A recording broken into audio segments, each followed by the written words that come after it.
Well, the first thing I would say is that might be useful for everybody listening is that you deviate from the norm, much less the ideal, at your extreme peril. When people came to see me who were unhappy and unfulfilled and often didn't know what to do with their lives, one of the guidelines that I used to help me and them navigate was, you should do what everyone else does unless you have a really good reason not to. Now, polyamory. Well, first of all, what the hell is that? Just because some dim-witted leftist hedonists came up with a new word doesn't mean that anything like that exists. It's already very, very difficult to negotiate a relationship over the long run. Let's call it a marriage. If you stay religiously within the normative parameters. Now you want to extend that beyond that. That's your theory. You think you're going to be sophisticated enough to negotiate the jealousies, the split of time, the perilous risks of intimacy with more than one person. And you think you're going to do that well, and that everyone else around you is going to know how to deal with that. Well, every single bit of that's delusional. Monogamy is a universal norm and ideal. Not because people don't have proclivities in other directions, but because the human race hasn't found a solution that's stable, all things considered, balancing the needs of children, men and women, and society. There's no solution to that problem other than monogamy. And I would also say, you're doing something that's bad by entering into a polyamorous relationship. You're destabilizing the social norm. And for what? For your own benefit? For your own hypothetical benefit? First of all, that's a little on the selfish side, I might say. The guardrails are there for a reason. And you hope that your parents can somehow adapt to that. And that what? They're supposed to just say it's all right? That's what they're going to do if they love you. They're not going to raise any objections to your strange experiment. And it's not like they knew the rules. Like, what are the rules? Oh, my son has 2 wives. Well, no one knows what to do with that. And so what that generally means, if you're exceptional, is that people aren't going to have much to do with you because you're too damn much trouble. Well, what would you do if I had been in that situation? Like, is a bit of it dependent on how old they are? Like, if these are people who are, I don't know, mid-20s maybe, and they're like, I'm going to give this a shot. I can do it. I'm one of those people that can navigate basically an open relationship. Like, what if I had it in my head that was me? Would it be like... I think I would have fought with you until I knew what the hell was going on. Like, that's my general proclivity. The woman who asked this question, there's not a lot of detail in the question, so I don't know exactly why they're alienated. And it's a terrible thing to be alienated from your children. Maybe they just said, we don't agree with your lifestyle and we need a boundary here. But should the boundary be as far as we don't talk to you anymore? Or should it be like, we love you, we don't think this lifestyle is good for you or the people around you or potential children you're going to have? Michaela, my suspicions are, look, if you stay within the boundaries of the norm, everybody knows what to do. There's a script. You know how to have Thanksgiving dinner together. You know how to have Christmas together. You know how to treat your son's wife's children. Everyone knows that. All right, now, if you throw a left curve into that, well, what are the rules exactly? And the answer to that is you have to negotiate them from scratch for everything. Well, people are terrible at negotiating.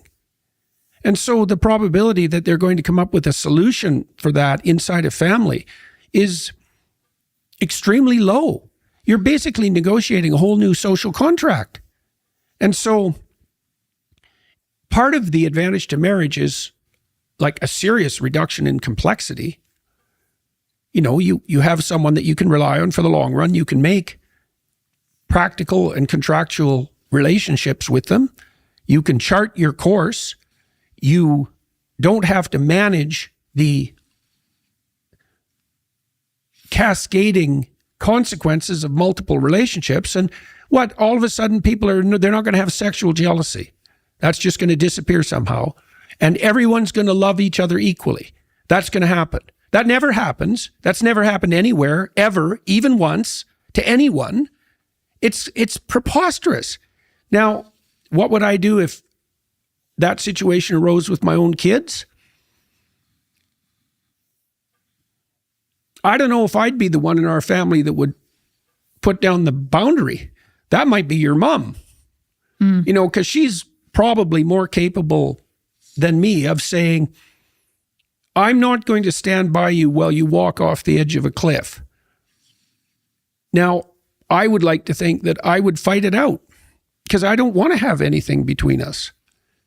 And if you were doing something seriously ill-advised, I'd like to hope that the warning signs of that would have been there early and that we would have worked on it before it became an unmanageable mess. I think for the woman who asked this question, I think probably the problem is that the issue is too vague. You see, now these people in this situation, they have to think through everything. Okay, how many times a year are we going to meet? Once, twice, 3 times, 4 times, 5 times? How long are we going to meet? Who's going to come? What are the rules for engagement? How should we treat everyone? Like, I'd probably counsel them to try one dinner together and have a pretty decent discussion about one dinner beforehand. Who's coming? How long is it going to last? How are we going to treat each other? What would I recommend? Let's be polite like we would be to strangers that we were trying not to offend, right? Because nobody knows what the hell's going on. Everything at the table is anomalous and strange. And so maybe you meet at a restaurant, because that's kind of neutral territory. Yeah. And maybe you meet for an hour or maybe half an hour or 45 minutes, something like that. And you hope that it doesn't go horribly. And then if that worked, well, if that didn't work, then scale down. If it did work, well, then maybe you could try something a little bit more personal. You know, the problem is that something terribly anomalous has occurred and no one knows what to do about it.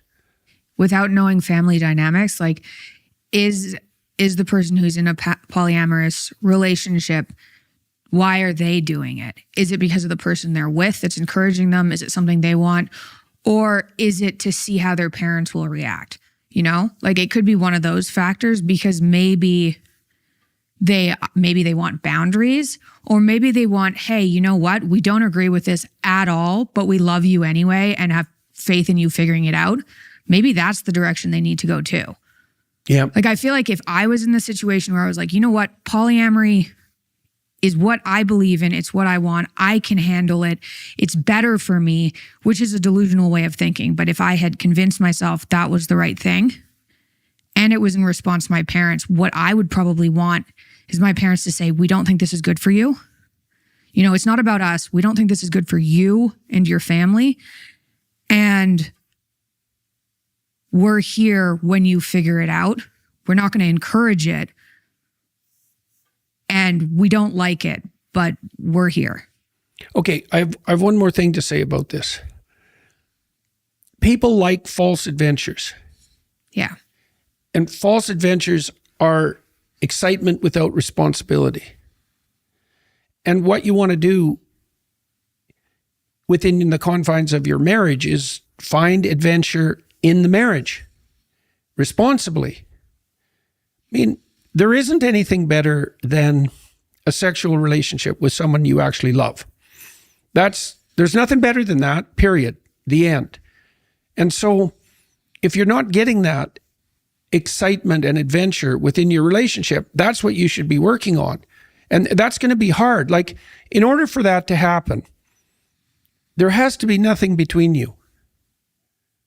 You won't trust each other. You won't let each other go. You won't let yourself go if there's anything between you and your wife, let's say. And you're going to reduplicate every single bloody problem that you had with your wife, with this new person, in all likelihood. People are indefinitely complex. And if you have put your wife in a pumpkin shell and she's not very exciting, then so you have to find someone new. Maybe you could try being a little more sophisticated and using a bit more encouragement, a little more daring, a little more dreaming, some lingerie, clue in, seriously. All this nonsense. The New Yorker does this all the time, the magazine. Polyamory is the new in thing. It's like, there's no punishment severe enough for people that stupid, except the consequences of their own idiocy. And this is what these parents are afraid of. They're afraid of it, and their children involved. This is not going to work